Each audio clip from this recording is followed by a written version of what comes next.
14 अप्रैल सन 1900 की एक सर्द रात थी। तकरीबन 11:40 पर दुनिया के सबसे बड़े बहरी जहाज टाइटैनिक के साथ एक ऐसा खौफनाक वाकया पेश आया कि इस वाकये के तकरीबन 3 घंटे के बाद वो जहाज जिसकी तैयारी में 26 माह लगे, जिसे बनाने में 3000 मजदूरों ने हिस्सा लिया, जो एक जहाज कम और शहर ज्यादा लगता था, सिर्फ 3 घंटे के बाद ये जहाज बर्फीले पानी की तह में कहीं गर्क हो चुका था और इसके गर्क होने की वजह सिर्फ एक बर्फ का टुकड़ा था। शायद जो अंटार्कटिका की बर्फीली चट्टानों से जुदा होकर समुद्री मौजों पर तैरता हुआ टाइटैनिक से जा टकराया। आप अंदाज़ा कीजिए कि सिर्फ एक आइसबर्ग ने दुनिया के सबसे बड़े और मजबूत स्ट्रक्चर को निस्तो नाबूद कर दिया। और फिर ये जिस शेल का हिस्सा है अंटार्कटिका, वो तो दुनिया का 5वां सबसे बड़ा बरे आज़म है। क्या आप ये जानते हैं कि अंटार्कटिका के ये सफ़ेद पोश पहाड़ अगर पिघल जाएं तो क्या होगा, और फिर इनके पिघलने से हमारी इस दुनिया पर क्या असरात मरतब होंगे, और ये कि इसके नीचे हमें ऐसा क्या मिलेगा कि जिसके मिलने से आप अमेरिका से भी ज़्यादा अमीर हो सकते हैं। बिस्मिल्लाहिर्रहमानिर्रहीम, अस्सलामु अलैकुम। मैं हूँ मोहम्मद काशिफ जावेद और आज की इस वीडियो में हम आपको यही कुछ दिखाने और बताने जा रहे हैं।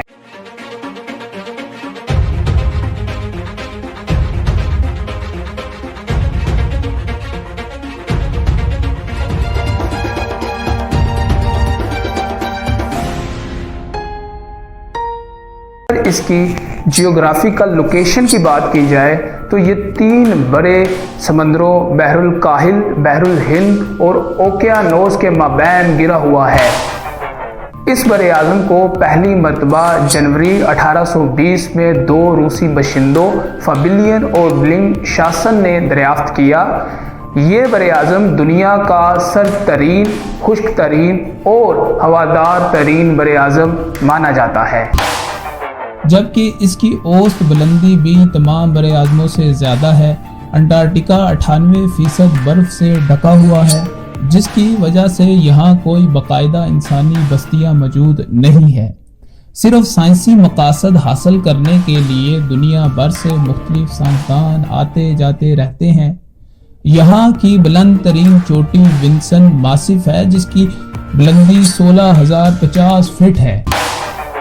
ये दुनिया का सर्द तरीन मकाम है और सबसे कम बारिशें भी यही होती हैं। यहाँ कम से कम दर्जा हरारत -94 सेंटीग्रेड तक गिर जाता है और मौसम गर्मा में साहली इलाकों पर ज़्यादा से ज़्यादा -15 सेंटीग्रेड तक ही रहता है। यहाँ बारिशों की कमी का अंदाज़ा आप इस बात से लगा सकते हैं कि कुतुब जनूबी पर हर साल 4 इंच से भी कम बारिशें होती हैं। इसके बावजूद दुनिया के 80% मीठे पानी के ज़खायर यहाँ मौजूद हैं। कभी आपने सोचा है कि बर्फ़ की चादर से ढका ये बड़ा सा बरे आज़म अगर पिघल जाए तो क्या होगा, और फिर इसके पिघलने से हमारी इस दुनिया पर क्या असरात मरतब होंगे।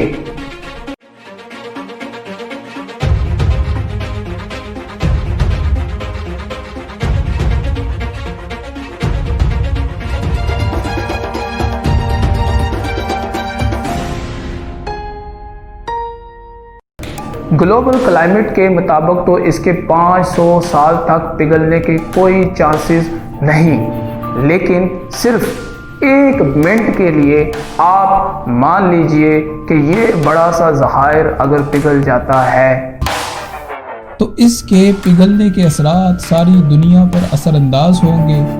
सबसे पहले सतह समंदर की बुलंदी में तकरीबन 60 मीटर इजाफा होगा और इसके नतीजे में पूरी दुनिया में बड़े पैमाने पर सैलाब आएगा और समंदर के साथ लगने वाले शहर तो सिरे से ही खत्म हो जाएंगे।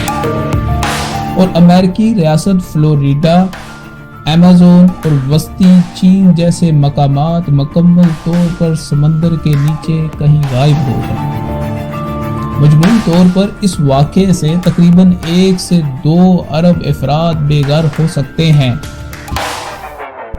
इसके बाद सारा मीठा पानी नमकीन में तब्दील हो जाएगा जैसे समंदर का पानी है, लेकिन इससे भी अहम नुक्ता ये है कि नमकियात में कमी से समुद्री पानी की कसाफत में बदलाव आ जाएगा, जिसके नतीजे में समुद्री माहौल बुरी तरह मुतासर होगा और पानी की गर्दिश पूरी तरह से रुक जाएगी।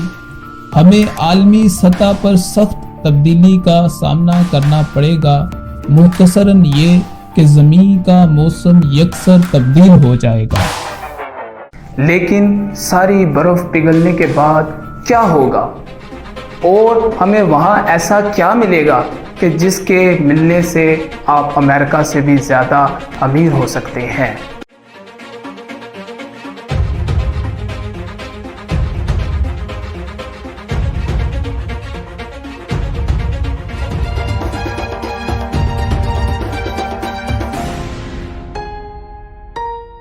अंटार्कटिका से बर्फ जब पानी की सूरत में अंटार्कटिका की निचली सतह यानी ज़मीनी सतह से हट जाएगी तो इसकी निचली सतह कुछ यूं नज़र आएगी। अगर आप इसकी निचली सतह यानी ज़मीनी सतह पर गौर करें तो ये खित्ता मौजूदा एशिया और ऑस्ट्रेलिया से काफ़ी ज़्यादा मुमासलत रखता है। इतनी ज़्यादा मुमासलत कि आप इसे दूसरा बरसगीर या फिर दूसरा ऑस्ट्रेलिया कह सकते हैं। इतनी ज़्यादा मुमासलत रखने की आखिर क्या वजह है? तो वजह जानने के लिए हमें थोड़ा सा पीछे जाना होगा।